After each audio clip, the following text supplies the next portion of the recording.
Aujourd'hui, je partage avec toi les réponses aux différentes questions que je me posais avant mon voyage.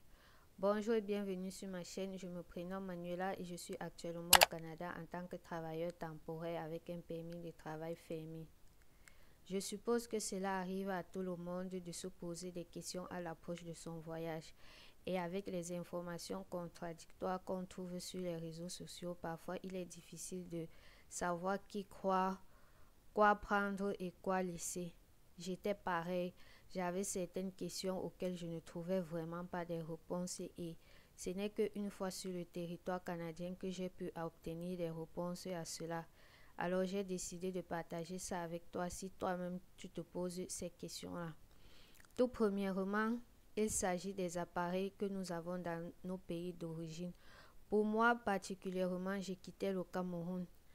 Et sur les réseaux sociaux, principalement sur TikTok, on nous faisait croire que le kilowatt est monté, le voltage, les appareils du pays ne vont pas fonctionner ici. Le téléphone, laissez vos chargeurs parce que c'est monté, c'est descendu. Ou alors prenez les adaptateurs qui vont juste vous permettre de charger votre téléphone à votre arrivée. Et après, vous allez vous acheter un chargeur ici. Donc moi, j'étais confuse. J'avais deux téléphones au pays et je ne savais donc pas quoi faire car il me fallait forcément les charger. Ensuite, j'avais mon ordinateur que je ne voulais pas laisser. Qu'est-ce qu'il me fallait donc faire? Je savais qu'il fallait l'adaptateur, mais vu que les gens disaient que le voltage est monté, le voltage est descendu, ça ne va pas fonctionner ici. On parle même jusqu'aux Français qui disaient que certains appareils qui sont quittés de France avec pour le Canada ne fonctionnent pas. Donc j'étais confus, je ne savais pas si mon chargeur, une fois au Canada, allait pouvoir charger mon ordinateur. Heureusement pour moi, j'ai obtenu la réponse à ma question.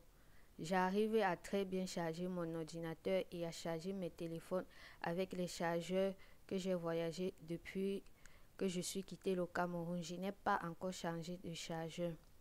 Mais seulement, j'ai fait une erreur. J'ai acheté le mauvais adaptateur. Je vous présente l'adaptateur que j'avais acheté pour mes téléphones. Quelque chose qui a même d'abord été très difficile pour moi de trouver. J'avais fait Tundokoti, j'avais fait Tumbopi. Je n'avais pas trouvé d'adaptateur. Et malheureusement pour moi, je n'avais pas pensé à aller à Aqua pour chercher. Finalement, à la dernière minute, je trouve à PK14 parce que oui, j'habitais là-bas, cet adaptateur-ci. Ce petit adaptateur. J'avais pris ça au moins pour m'aider à charger le téléphone. Mais je déconseille vivement cet adaptateur à quelqu'un parce que si vous avez un téléphone face chargeur, dès lors que vous connectez votre cordon ici et que vous branchez, c'est lent. Je pense que même la tortue marche plus vite que ça. J'ai branché mon téléphone la nuit et lorsque je me suis réveillée le matin, je n'avais même pas gagné 10%. Mais heureusement pour moi, où on m'a reçu, j'ai trouvé les adaptateurs qui m'ont permis de charger mon téléphone et qui me permettent d'utiliser ma machine jusqu'aujourd'hui. Je vous présente donc ces adaptateurs-là.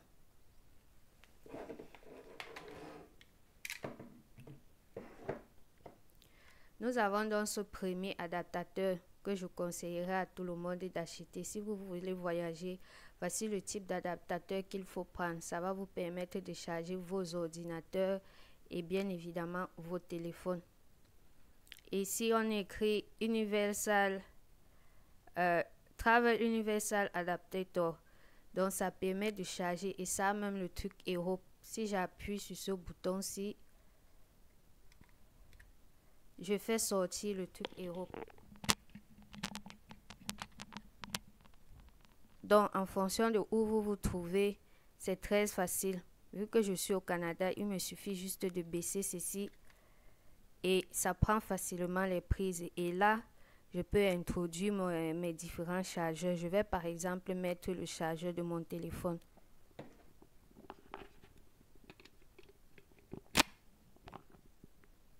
Vous voyez que là, je peux très bien charger mon téléphone sans souci. Ça, c'est le chargeur d'origine. Donc, je n'ai pas eu à changer mon chargeur.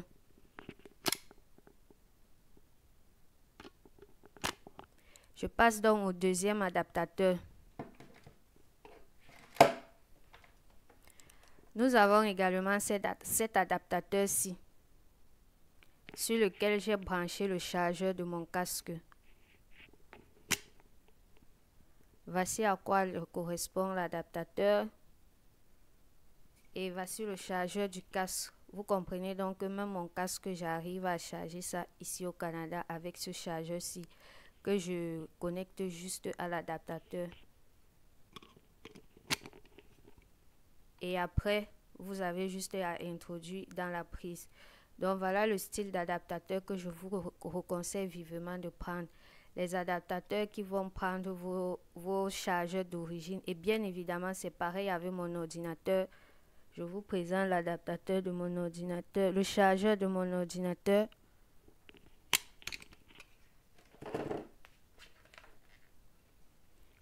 Voici le chargeur de mon ordinateur que je n'ai pas changé et que je continue à utiliser. Voici la tête, vous pouvez voir. Il me suffit juste de l'introduire sur un adaptateur et je l'utilise sans problème. Ça charge mon ordinateur très bien sans problème. Depuis mon arrivée, je n'ai pas encore changé mon ordinateur et je ne pense même pas le faire.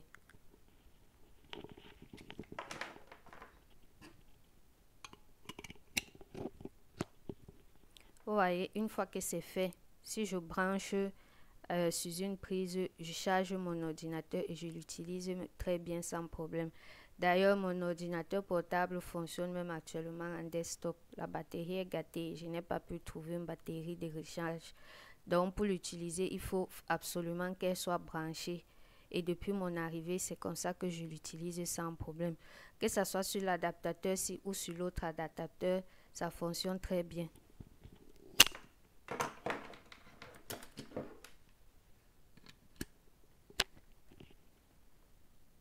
Une fois branché, mon ordinateur fonctionne très bien. Donc, je pourrais dire que pour vos appareils tels que le téléphone, le casque, l'ordinateur, ne vous inquiétez pas. Si vous avez un bon adaptateur qui va passer sur les prises d'ici, vous pourrez charger et utiliser vos appareils sans souci. Bon, je n'ai pas pris d'appareil électroménager, donc je ne peux pas répondre par rapport au fonctionnement d'appareils électroménagers.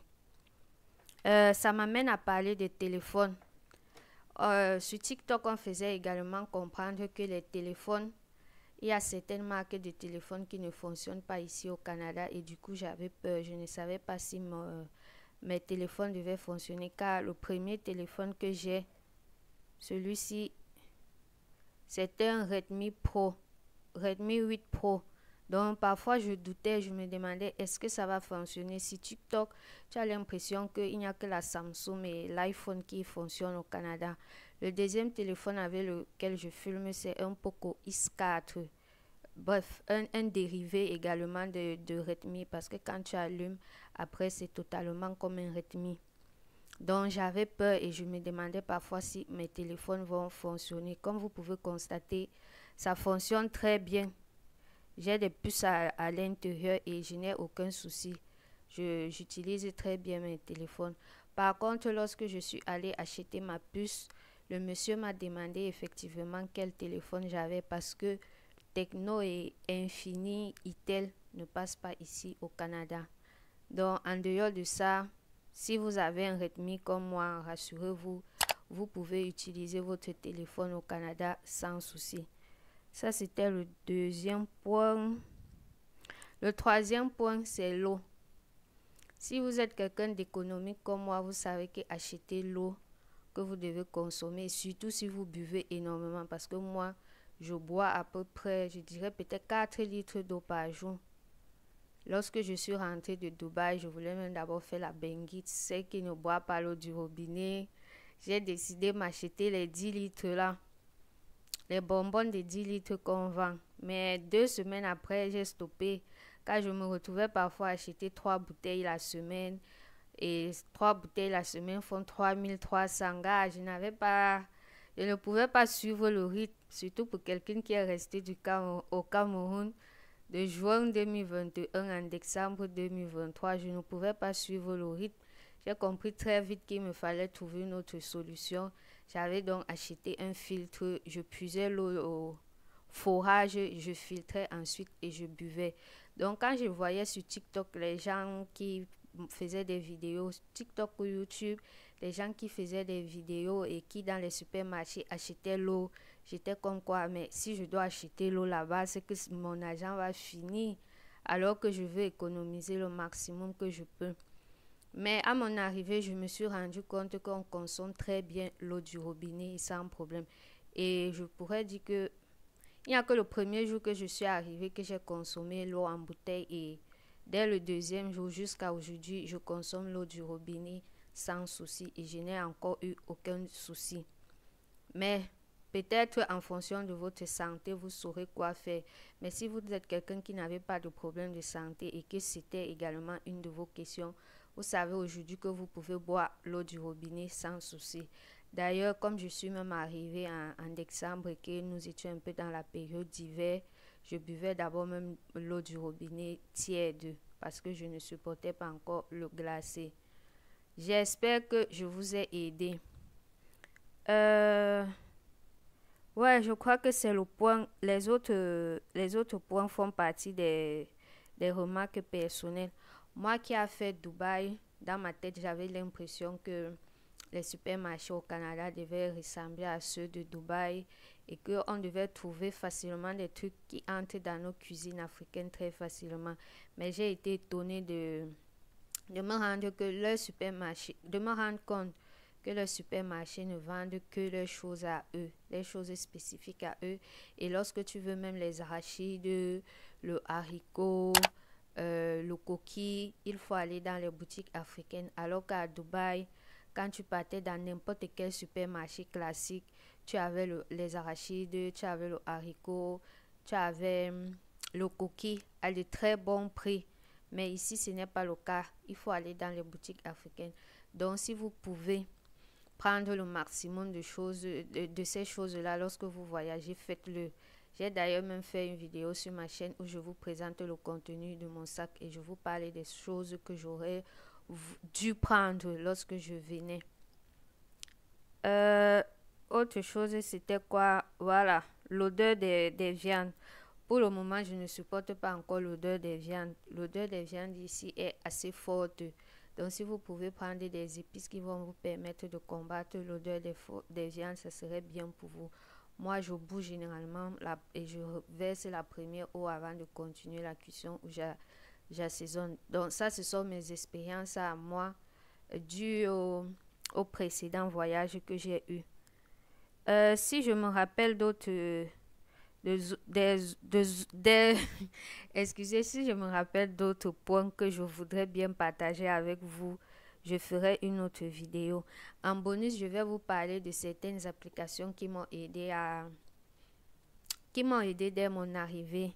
Il y a par exemple l'application ScanCam. C'est ScanCam, ça se prononce comment là?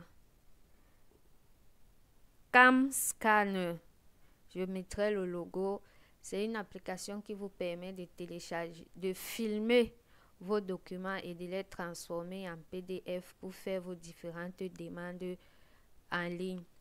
Si vous avez regardé les vidéos dans lesquelles je vous présente les différentes étapes, par exemple ma demande d'assurance sociale, vous savez que j'ai déjà parlé de cette application. Donc, elle est vraiment utile. Vous prenez les photos de vos documents, l'application convertit en PDF et lorsque vous faites les demandes en ligne, vous avez juste à téléverser le fichier PDF. Et il y a également l'application Transit. Transit est une application qui vous permet d'avoir les informations sur les arrivées, le départ des bus et tout, ce qui concerne le moyen de transport. Donc, cela est très pratique pour vous lorsque vous voulez vous déplacer. Il y a également l'application Flip ou Rebeu. Je mettrai le logo évidemment au montage. Ça, ce sont des applications qui vous permettent d'obtenir les coupons des différents supermarchés.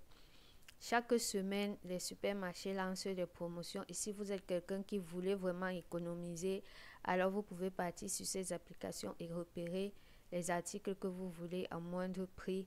Et une fois que vous êtes au supermarché, vous savez quoi est-ce que vous devez acheter et le prix qui correspond à cela. Bien évidemment, il passe également dans les boîtes postales déposer les promotions des différents supermarchés, mais nous sommes d'accord que même si tu fouilles la version papier, tu ne vas pas quand même porter cette version papier là pour aller au supermarché faire tes achats. Cela sera encombrant. Alors que l'application, elle est très facile.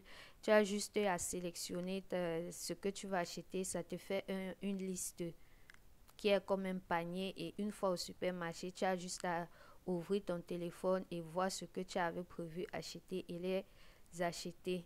Donc, et vu que tout le monde sort avec son téléphone, ça devient plus pratique. Bon, je crois avoir fait le tour de ce que je voulais partager avec vous dans cette vidéo. Si bien évidemment je découvre d'autres applications où je trouve, et aussi alors vous avez d'autres questions, des réponses, et que vous cherchez des réponses à certaines questions, n'hésitez pas de les mettre en commentaire et je me ferai un plaisir de vous répondre, soit dans les commentaires, soit par vidéo. Merci d'avoir regardé cette vidéo et on se dit à la prochaine.